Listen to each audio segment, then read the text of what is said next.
بكر بن عبد الله بن طالب بن عبد الحبيب صالح بن عبد العطوس بن الحبيب حسن بن صالح البحر الحبيب عبد الله بن حسين بن طاهر الحبيب طاهر بن حسين بن طاهر الحبيب عبد الله بن عمر بن يحيى والحبيب عثمان بن يحيى الحبيب عبد الرحمن بن البكي والحبيب عبد الله بن البكي والحبيب أيدرس بن عمر الحبيب إسماعيل الحبيب علي بن محمد الحبيب والحبيب حسين بن محمد الحبيب والحبيب عبد الله بن عمر الشاطري والحبيب سالم بن الحبيب حسن بن عبد الله بن عمر الشاطري إسماعيل الحبيب محمد بن عبد الشمس إسماعيل الحبيب علي بن شمس محمد بن علي بن شمس الحبيب علي بن محمد حبيب عبد الله بن محمد بن علي بن سمع الأروح الحبيب علي بن عبد الرحمن الحبيب الحبيب علي بن مسلم عطوس الحبيب الحبيب عبد الله بن محسن عطوس الحبيب محسن حسن الحبيب محمد بن محمد مصطفى بن محضر ثم إلى روح الحبيب أبو بكر بن محمد شقاب الحبيب الحبيب محسن حمد الحبيب عبد الله بن شقاب الحبيب جعفر بن أحمد الحبيب علي جعفر بن عجوز وأصول المفروض المتلمذة وعلى شهادة المجتمعين والآخرين وجمع إلى روح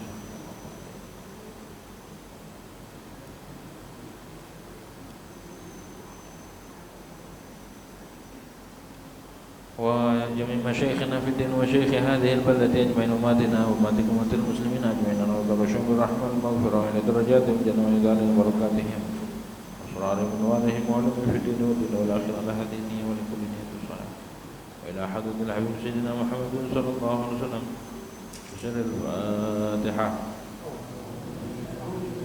أعوذ بالله من الشيطان الرجيم بسم الله الرحمن الرحيم الحمد لله رب العالمين الرحمن الرحيم مالك يوم الدين إياك نعبد وإياك نستعين اهدنا الصراط المستقيم صراط الذين أنعمت عليهم غير المغضوب عليهم ولا الضالين بسم الله الرحمن الرحيم الحمد لله رب العالمين والصلاة والسلام على أشرف الأنبياء والمرسلين سيدنا محمد وعلى آله وصحبه أجمعين أما بعد رب اشرح لي صدري ويسر لي أمري واحلل عقدة من لساني يفقهوا قولي رب زدنا علما نافعا وارزقنا فهما ثاقبا اللهم انفعنا بما علمتنا وعلمنا الذي ينفعنا سبحانك لا علم لنا إلا ما علمتنا إنك أنت العليم الحكيم ولا حول ولا قوة إلا بالله العلي العظيم أما بعد قال المؤلف رحمه الله تعالى ونفعنا به وببركة علومه في الدارين آمين والمغلظة نجاسة الكلب والخنزير والمتولد منهما أو من أحدهما. Dan adapun najis mughalladhah, mughalladhah itu berat, yang diberatkan, itu najis anjing, wal khinziri dan babi, wal mutawalladi dan yang lahir dari anjing dan babi, au min ahadihima ataupun dari salah satunya. Wala yathuru dan tidak suci mahalluha tempatnya najis mughalladhah hatta yughsala sab'a marratin sehingga dicuci dibasuh itu mahal dengan 7 kali basuhan. Ihdahunna makhlutatun biturabit tahuri. Salah satunya dari 7 basuhan itu dicampur dengan debu yang suci dan mensucikan. Wala yaktafi dan tidak cukup bisab'ati dengan 7 kali illa inzalat ainun najasati bil marratil ula. Terkecuali jika hilang ain najis dengan 1 kali. Fa inzalat bi ghairil ula, maka jikalau hilang itu ain dengan selain yang pertama, fa jamil ghasalati sabiqati ala zawaliha yuhsabu marratan wahidatan. Maka seluruh basuhan-basuhan yang terdahulu atas hilangnya ain itu dihitung ia jami' marratan wahidatan akan 1 kali. Wa yajibu dan wajib ba'daha setelahnya ba'daha wa yajibu ba'daha tamamus sab'ah dan wajib setelahnya ghasalatis sabiqah tamamus sab'ati sempurnanya 7 kali. Wallahu a'lam bishawab. Hadirin wal hadirat yang dirahmati oleh Allah Subhanahu wa taala. Pertama-tama marilah kita panjatkan puja dan puji syukur kehadirat Allah Subhanahu wa taala, yang mana pada malam hari ini alhamdulillah kita masih diberikan nikmat oleh Allah Subhanahu wa taala, baik nikmat sehat wal afiah, nikmat panjang umur, tetap iman Islam, serta nikmat taufik wal hidayah daripada Allah Subhanahu wa taala. Membahas tentang najis, bagian najis yang kedua, yaitu najis mughalladhah. Najis mughalladhah itu najis yang sangat berat. Cara menghilangkannya pun beda dengan najis mutawassithah dan najis mukhaffaf. Gitu, najis. Apa itu najis mughalladhah? Najis mughalladhah itu adalah najasatul kalbi wal khinzir. Najisnya anjing dan babi dua. Jadi hewan anjing ataupun babi itu dalam agama dianggap najis dan tidak bisa disucikan. Emang zatnya sudah najis, gitu ya. Maka kenapa ini perlu dibahas? Ya karena di dalam kehidupan sehari-hari ada yang bersentuhan dengan benda ini, dan najis itu mempengaruhi akan sah dan tidaknya sholat. Ya, orang kalau ada najisnya nggak boleh sholat, nggak sah, harus dihilangin dulu. Kan syarat sahnya sholat adalah menghilangkan najis. Kalau ada najisnya maka nggak sah. Begitu. Kita kalau mau menghadap Allah, mau masuk ke dalam keharibaan Allah Subhanahu wa taala, contohnya sholat, maka kita harus benar-benar suci, bukan bersih. Suci. Bersih belum tentu suci. Orang bersih banget tapi belum tentu suci. Tapi suci sudah pasti bersih. Begitu tuh. Maka yang diperhatikan di dalam agama adalah bagaimana kita menjaga daripada najis, baik yang zahir ataupun yang batin. Jika orang itu memelihara anjing di rumahnya, maka malaikat rahmat tidak akan turun ke rumah itu, tidak masuk. Ya, innal malaikata la tadkhulu baitan fihi al-kalbu. Sesungguhnya malaikat itu tidak masuk ke rumah yang di dalamnya ada anjing ataupun ada surah. Surah itu patung. Ada patung, malaikat tidak masuk. Gitu. Dan orang yang memelihara anjing, maka setiap hari kebaikannya diambil oleh Allah. Satu qirat itu syukuran gunung Uhud, gede enggak? Jadi kebaikan kita diambil. Begitu dah. Hukum miara anjing enggak boleh kecuali anjing buruan atau untuk menjaga, lil hirasah. Gitu ya. Karena najis, nanti lantainya najis dan segala macamnya. Bukan berarti kita enggak boleh melihara. Yang harus dihindari adalah kita harus terhindar daripada najis. Jangan sampai kita ibadah sementara ada najis di tempat kita, di tempat ibadah kita atau pakaian kita atau di badan kita. Nggak boleh ada najis. Jadi agama Islam itu agama yang sangat mendahulukan, mementingkan kesucian zahir dan batin. Ya, harus benar-benar suci zahir dan batin. Beruntung. Makanya nikmat paling besar tidak lain adalah nikmat iman Islam. Nikmat paling besar ketika di dalam hati kita tertanam iman dan Islam. Alhamdulillah. Ya. Begitu. Tapi menurut sebagian ulama, sebagaimana malaikat itu tidak masuk ke dalam rumah yang di dalamnya ada anjing, maka begitu pula malaikat itu tidak akan masuk. Ilmu itu juga tidak akan masuk. Petunjuk atau hidayah itu tidak akan masuk pada hati yang di dalamnya terdapat anjing maknawi. Apa anjing maknawi? Najis. Apa najis maknawi?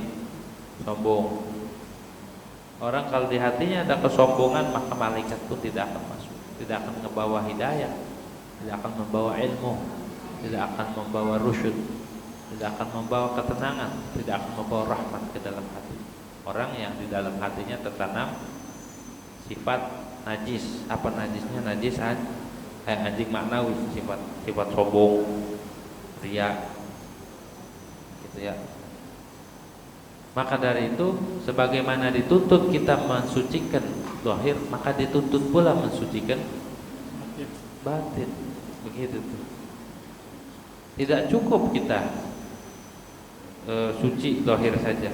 Kesucian batin juga sangat penting, tidak kalah pentingnya. Begitu. Kadang orang suci zahirnya, sudah suci, pakainya rapi, tapi hatinya masih sombong. Masih ngeremehin orang yang kagak sholat, masih ngeremehin orang yang maksiat, masih ngeremehin kaum muslimin, masih ngeremehin yang lain. Nah, itu kan sombong. Gak boleh. Kita boleh benci sama kelakuannya, tapi sama orang jangan benci. Sama orang, sama penjudi, sama yang tukang mabok, benci kelakuannya, benci sifatnya, tapi orangnya jangan dibenci. Orang jangan dibenci, begitu. Karena apa? Boleh jadi dia nanti lebih baik dari kita. Boleh jadi kalau Allah sudah kasih petunjuk, sudah kasih hidayah, dia lebih baik daripada kita. Dan boleh jadi di balik keadaannya kita lebih buruk daripada dia. Maka dari itu Al-Imam Ibnu Athaillah Sakandari beliau katakan di dalam hikam, ma'siyatun awrathat dillatan waftikaran khairun min ta'atin awrathat rif'atan wastikbaran. Kemaksiatan yang menyebabkan orang itu ngerumasa, tobat, dekat diri ke Allah, ngerumasa dia nggak punya apa-apa, kotor, saya banyak dosa, saya banyak salah, ngerumasa kan akhirnya sama Allah jadi nggak belagu. Kenapa? Ngerumasa saya banyak dosa. Mengapa salahnya? Dulu ayam tetangga diambil mulu, begitu tuh. Dulu jemuran diambil mulu, jemuran orang, sendal orang diambil mulu. Sekarang saya mau tobat, rumah satu, nggak ngerasa bener, nggak ngerasa baik. Kata Imam Ibnu Athaillah itu lebih baik kan orang yang begini, nyesel, ruasa, ngerendah, ketimbang orang taat tapi membuat dia sombong makin tinggi. Sejatinya yang lagi maksiat dia nih, gua dong ngaji mulu, gua dong sholat mulu, rajin baca Qur'annya, kejeblos dengan amal baiknya. Begitu tuh. Jadi makin sombong. Nggak boleh. Begitu tuh. Nggak boleh kita nyombong dengan ketaatan. Nggak boleh ngerendahin orang, nggak boleh ngehina orang. Tuh, bukan berarti kalau gitu kita maksiat aja. Bukan. Maksudnya yang jadi poin utamanya adalah merasa hina di hadapan Allah. Terlebih orang yang taat tapi hatinya ngerasa, ya Allah saya nggak ada apa-apanya ya taat, Allah saya taat belum ada apa-apanya. Taat tapi nggak ngerasa taat malah ngerasanya salah, ngerasa hina, ngerasa lemah, ngerasa nggak ada daya dan upaya. Nah ini lebih baik lagi dari yang dua tadi, gitu ya. Maka dari itu hindarkan hati kita daripada najis batin. agar diterima sama Allah Subhanahu wa taala ibadah kita dan juga diterima segala niat dan niat baik kita. Tuh, ya. Jadi balik lagi, anjing itu najis hukumnya. Hukumnya najis. Kalau najis mau disuciin maka nggak bisa suci, yang najis nggak bisa, mau dicuci kayak gimana juga najis, nggak boleh dimakan. Ya, haram hukumnya. Senajis-najisnya anjing, ada anjing yang menyebabkan orang masuk surga. Ya, ada orang penjahat zaman dulu, tapi dia ada kasih sayang. Ketika anjing kehausan, diambilin air dari sumur pakai sepatunya. Itu berdosa itu, dikasih minum. Itu anjing seger. Walaupun anjing ini najis, jangan dihinakan. Anjing najis juga jangan. Kalau anjingnya kagak galak, mah nggak boleh kita sakitin. Makhluk itu nggak boleh, hewan. Kalau anjingnya galak baru dikasih minum, masuk surga tuh orang. Begitu tuh. Kita harus punya sifat rahmah. Ya, kalau anjingnya galak mah jangan. Kalau anjingnya galak baru kita bagel aja langsung pakai batu. Gitu ya. Tapi kalau anjingnya nurut mah, anjing di jalan nggak ngapa-ngapain, anjing lagi tidur kita sambit. Berarti kita yang salah. Kasih. Ya. Hati-hati juga sama anjing. Kalau kita di malam-malam ada anjing hitam lewat, jangan disambit.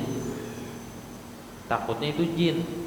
Kalau itu jin, dulu ada kejadian.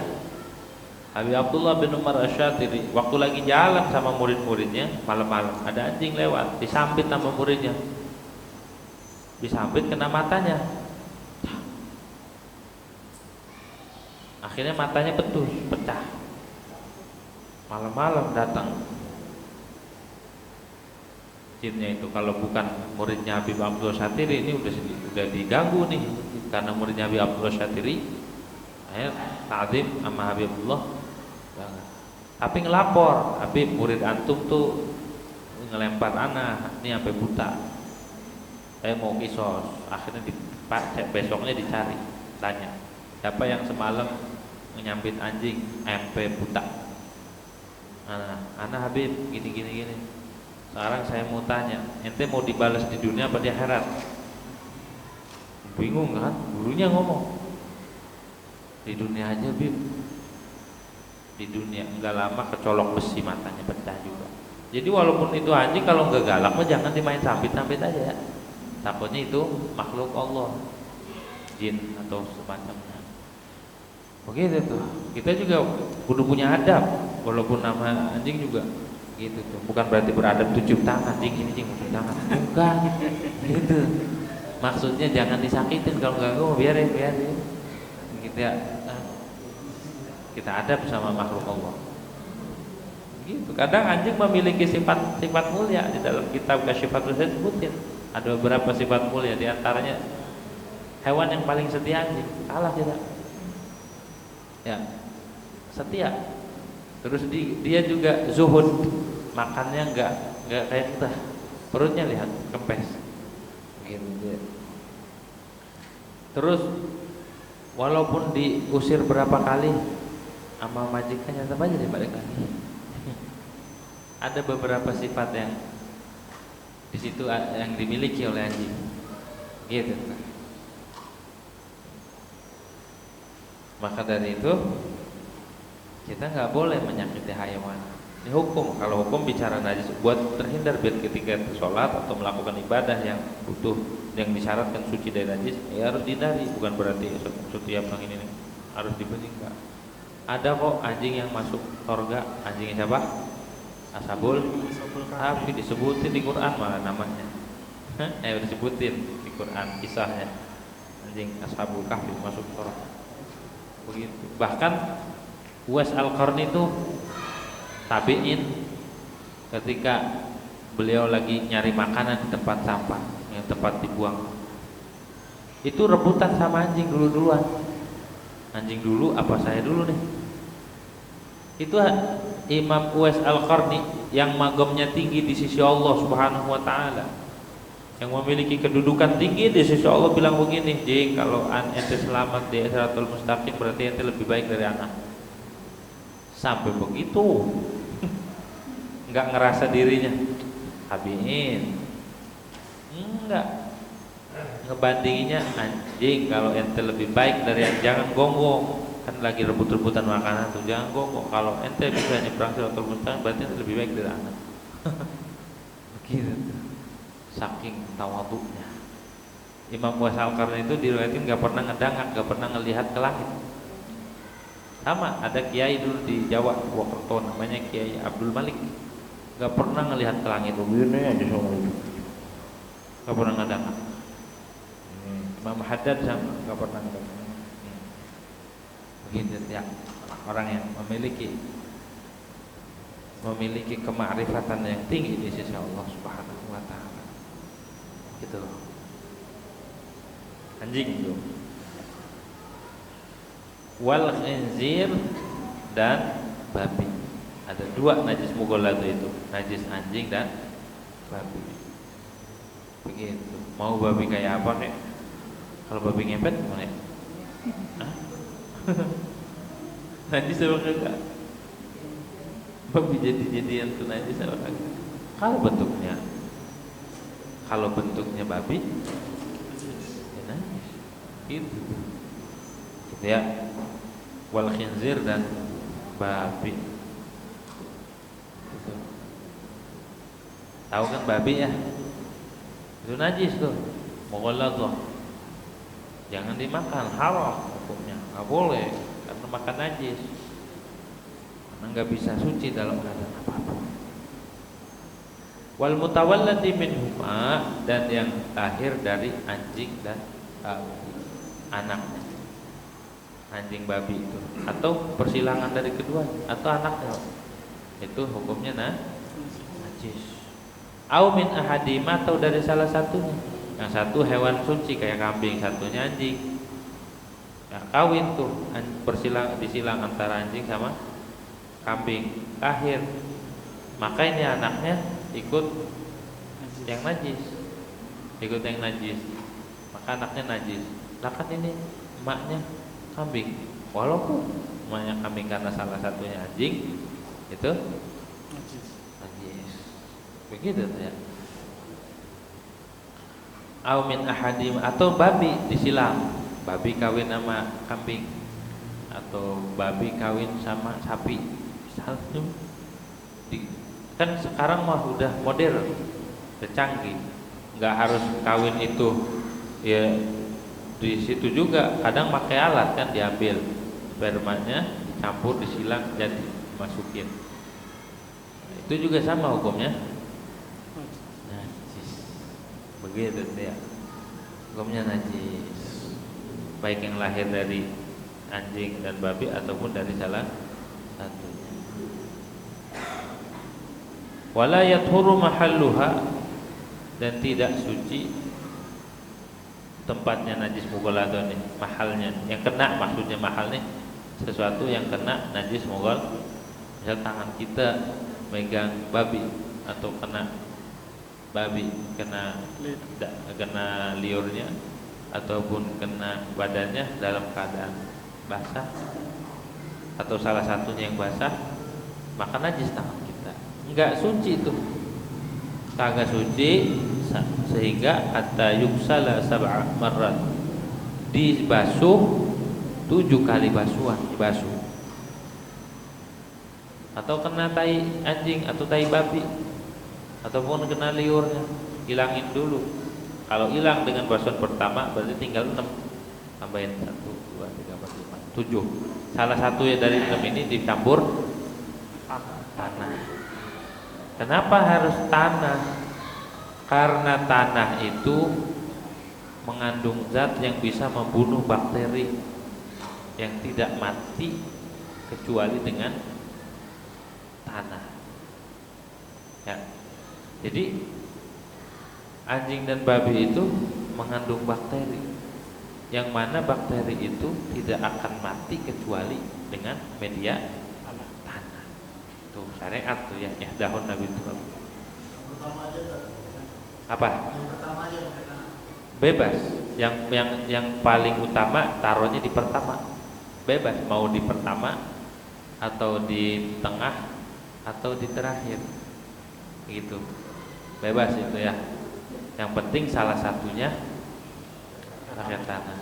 Karena riwayatnya ada yang ihdahunna biturabin, salah satunya dengan, ada riwayat ulahunna yang pertamanya pakai. Hadis yang meriwayatkan ulahunna itu libayanil afdal, menunjukkan itu yang paling utama, taruhnya di pertama. Hadis yang mengatakan ihdahunna biturab, salah satunya dengan tanah, itu menunjukkan libayanil jawaz, boleh, nggak harus di pertama, boleh di pertama, kedua, ketiga, sampai terakhir, gitu, pakai tanah. Tapi kalau airnya sudah bercampur tanah, kayak air kali campur tanah nggak? Sama, nggak perlu di tanahnya lagi, karena sudah ada tanah. Gitu. Ya 7 kali. Nah kalau kita makan bakso babi, makan sate babi, bagaimana itu? Yang harus dibasuh mulutnya, kumur-kumur 7 kali. Salah satunya pakai tanah, gitu ya. Kalau udah tahu cuci, karena kalau nggak dicucinya begitu, walaupun pakai odol, pakai sikat gigi bersih banget, tetap nggak suci. Cara mensucikannya adalah 7 kali basuhan, salah satunya pakai tanah. Makanya hati-hati makan, jangan sampai kita makan lagi. Bagi kita, bagi umat Islam ya haram. Begitu, haram ya haram. Kalau menghalalkan sesuatu yang diharamkan, hati-hati, gitu ya. Haram ya haram. Enak sih dagingnya, pernah ngerasain emang? Gitu ya. Walaupun dagingnya enak kayak apa, kalau dilarang sama Allah Subhanahu wa taala, hindarin, begitu ya. Setiap perintah dan larangan itu ada hikmah di dalam. Tidaklah Allah memerintahkan sesuatu melainkan ada hikmah. Tidaklah Allah melarang sesuatu untuk dijauhi, untuk dihindari, melainkan di situ juga ada hikmah yang kita tidak tahu, hanya Allah yang tahu. Walaupun diteliti kan, daging babi itu kan mengandung cacing, kita mana cacing itu nggak mati dalam tubuh terus, dan itu bisa bikin penyakit. Diteliti, akhirnya benar begitu. Maka dari itu, apapun bentuknya perintah Allah, apapun bentuknya larangan Allah, ikutin aja, sami'na wa ta'na. Karena kita nggak tahu, kita mau makhluk, ikutin aja. Jangan songong gitu ya, jangan belagu, jangan jangan. Karena yang tahu itu Allah Subhanahu wa taala. Begitu. Jadi salah satunya dicampur pakai tanah. Tanahnya yang suci dan mensucikan. Nggak boleh tanah mustakmal. Apalagi tanah mutanajjisah. Apalagi tanah najis. Tanah najis itu kayak tanah kuburan tuh, tanahnya kuburan yang udah digali berulang kali tuh, kan udah bercampur sama darah tuh tanah, itu najis. Makanya kalau kita ke kuburan gak pakai sendal, cuci, jangan langsung masuk baik, itu najis tanahnya, karena digali berapa kali tuh, udah nyampur darah, nanah segala macam, jadi najis tuh tanah. Ya. Atau tanah yang mutanajis, tanah yang kena najis,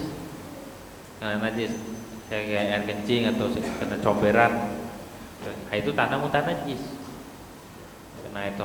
Atau tanah mustakmal, tanah yang bekas tayamum, yang udah jatuh, dikumpulin, buat apa? Buat mensucikan buat mensucikan najis mughladzah. Gak bisa. Syarat tanahnya adalah turabut tuhur, tanah yang suci dan mensucikan. Gak boleh asal tanah-tanah aja, gitu ya. Harus suci dan mensucikan. Nah, 7 kali itu ya, 7 kali. Nah, di sini disebutkan magir min haywan tajib takriban. Tadi walaupun yang anak anjing atau anak babi atau persilangan dari salah satunya itu berbentuk manusia, begitu, tetap dihukumkan najis. Kalau ibadahnya suci, wayuh kamu bitul fil ibadah, Kalau nikah dia hukumnya najis. Wa bi najasatihi fil kihati najis. Gitu tuh. Artinya kalau dia kawin lagi punya anak, anaknya najis. Memang ada ya manusia begitu? Manusia kawin sama anjing, campuri yang dong, gitu ya? Nggak ada. Ini andai kata terjadi, andai kata ada, hukum sudah dicatat sama ulama, gitu ya. Nah, tadi nggak suci kecuali dengan 7 kali basuhan. Salah satunya adalah dicampur dengan nah, bagaimana cara mencampurnya ini? Baik dia mencampur air dan debunya ini sebelum diletakkan di tempat, sebelum diletakkan, campur dulu. Nah, itu lebih utama. Atau setelah diletakkan. Misal kita nyuci perabotan yang dilatin anjing, misal baik tanahnya itu dicampur dulu sebelum diletakkan di wadah, atau setelah diletakkan airnya baru campur tanah. Bebas itu mah, baik dicampurnya itu sebelum atau setelah diletakkan airnya, basuhan gitu ya. Illa inzalat ainun najasati bil marratil ula wala yaktafi bis sab'ah, dan tidak cukup dengan 7 basuhan. Enggak cukup 7. Jadi 7 nih enggak jadi patokan harus 7 pas. Kalau kecuali inzalat ainun najasati bil marratil ula. Jika dengan basuhan pertama najisnya hilang, udah enggak ada bau, warna, rasa enggak ada. Maka sisanya itu tinggal nambahin doang, 2, 3, 4 sampai 7. Tapi kalau dengan basuhan pertama, misal ada kotoran anjing kena di kain atau kena di wadah, kena di sepeda, dibersihin tuh, kagak hilang-hilang nih, baunya masih ada, disiram 2 kali gak hilang juga mas, 3 kali, 4 kali, ke-5 kali baru hilang, itu masih baru dianggap 1. Jadi 7 itu nggak harus udah 7 kali nih udah suci, enggak. 7 itu dengan catatan kalau basuhan pertamanya menghilangkan ain najasah, ain najis. Tapi kalau tidak hilang dengan basuhan pertama, dengan basuhan kedua nggak hilang, ketiga, 4, 5, bahkan sampai ke-7 sekalipun baru hilang, baru dianggap 1. Atau baru ke-8 kali dibasuh baru bersih, baru hilang, maka baru dianggap 1. Maka sisanya tinggal tambahin. Sisa berapa lagi? 6. Berarti kalau baru di 8 kali basuhan baru suci tambah 6. 8 tambah 6 berapa? 14 kali basuhan. Jadi 7 itu tidak dianggap cukup kecuali bila ainnya hilang dengan basuhan mafhumnya. Kalau tidak gitu ya. Kalau fa in zalat bi ghairil ula. Mafhumnya nih. Kalau hilang dengan selain basuhan pertama, dengan basuhan pertama enggak hilang, di kedua hilang, berarti baru 1. Atau di basuhan ketiga, atau ke-4, ke-5, ke-6, ke-7 atau seterusnya baru hilang. Fajami'ul ghasalati sabiqati ala zawaliha yuhsabu marratan wahid. Seluruh basuhan yang tadi dianggap 1. Maka tambahin lagi berapa? 6. Jadi tergantung hilangnya dulu nih. Hilangnya sampai berapa basuhan, itu baru 1. Baru sisanya 6 ini dianggap 7 kali basuhan. Jadi enggak asal 7 doang, 7 juga kalau hilang. Yang pertama, hilang ain najasahnya dengan basuhan kalau tidak hilang, maka dianggap sah 1 walaupun banyak. Walau marratin katsiratan, walau banyak berkali-kali dia siram lagi nggak hilang-hilang, begitu tuh ya, kagak hilang-hilang, maka dianggap basuhan. Wa yajibu ba'daha tamamus sab'ah, dan wajib setelahnya basuhan nih, setelah basuhan pertama, basuhan yang terdahulu nih apa? Tamamus sab'ah, penyempurna 7 biar dapat 7. Jadi kalau di 6 tambahin lagi 6 lagi, berarti 12 kali basuhan. Kalau hilang airnya di basuhan ketujuh, udah 7 kali basuhan baru gak ada, itu belum kelar, harus tambahin lagi tuh 6 lagi, jadi 6 tambah 7 13, atau di 8 atau 9 10 11 terus baru hilang, tambahin sisanya 6. Jadi sisanya itu nunggu baru tuh hilang. Cara ngebersihnya sama kayak kemarin, misalnya ada tai anjing nih, kita ambil dulu di lantai, misal ini ambil dain, disosot dulu pakai tisu, udah nggak ada lagi, nggak ada, hilang, udah cium, ada nggak baunya? Nggak ada. Cium dulu, ada nggak warnanya, kelihatan nggak? Oh kagak ada, udah kayak kemarin. Dijilat, diperkirakan rasanya ada nggak? Kalau dijilat malah najis nanti. Diperkirakan rasanya ada nggak, rasa najis? Apakah perlu dijilat? Nggak perlu, diperkirakan aja rasa-rasanya, melihat baunya. Pokoknya kalau 2 sifat masih ada, itu menunjukkan masih ada ain. 2 sifat itu warna sama bau, oh berarti masih ada. Warna hilang, bau masih ada, oh berarti masih ada. Kalau dua sifat hilang ada, bau sama warna hilang, bau udah nggak ada lagi, warna udah nggak ada lagi, maka rasa juga ya kayaknya rasa juga hilang gitu. Kalau nggak ada warna, nggak ada bau, rasa ngikutin. Umumnya begitu umumnya. Nah kalau udah nggak ada itu namanya najis hukmi, itu hukumnya doang di tempatnya ini mutanajis, ini udah nggak ada, siram pakai air, hilang tuh kan, kosot lagi, hilang, udah nggak ada bau, nggak ada, dikocorin sekali basuhan, buang 2, 3, 4, 5, 6, 7, baru tuh suci lagi.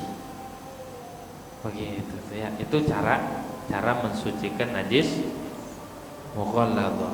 Sampai sini ada pertanyaan?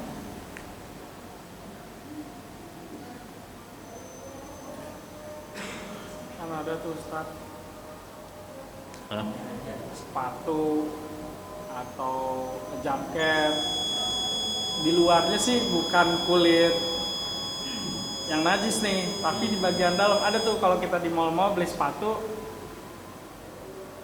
ininya penjajahnya bilang, Pak ini yang bagian bawahnya ini pakainya kulit babi atau kulit anjing. Ada tuh kayak begitu. Ada ya? Ada. Yang bawahan yang karet dalam. Terus? Ada. Nah kalau misalnya kayak begitu, oh iya harus dicuci. Itu dia. 7 kali kalau masuk masjid. Gitu. Sepatu kayak gitu melemparin aja. Ada tuh. Ada. Apanya? Karena nggak bisa, karena kan bola zong. Karena najis yang paling parah tuh. Tapi ngasih tahu. Dikasih tahu. Ya, jadi kita lagi milih-milih sepatu nih. Kita pilih, Pak yang bagian ini kulitnya dari kulit anjing, kulit babi. Dikasih tahu. Kalau misalnya baik, iya. Ada yang diam aja, ada yang nggak ngasih tahu gitu. Yang bagian dalamnya tuh ya. Ya, ada yang alasnya, ada yang bagian bawahnya tuh telapakan. Oh, ada juga. Ada.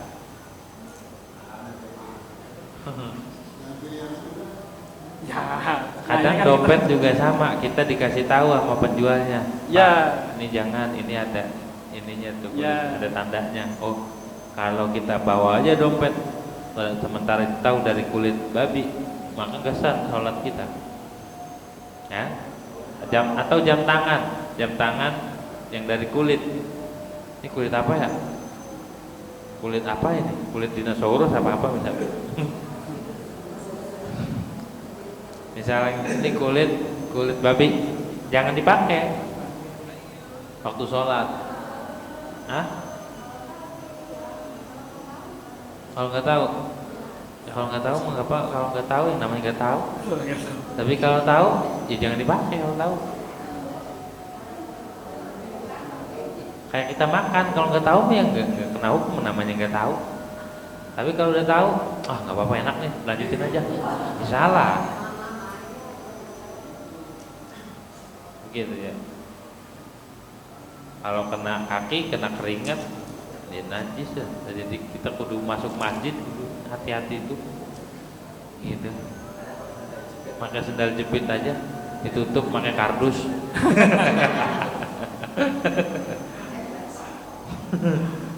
Udah, ada lagi. Wallahu a'lam bishawab. Al-Fatihah.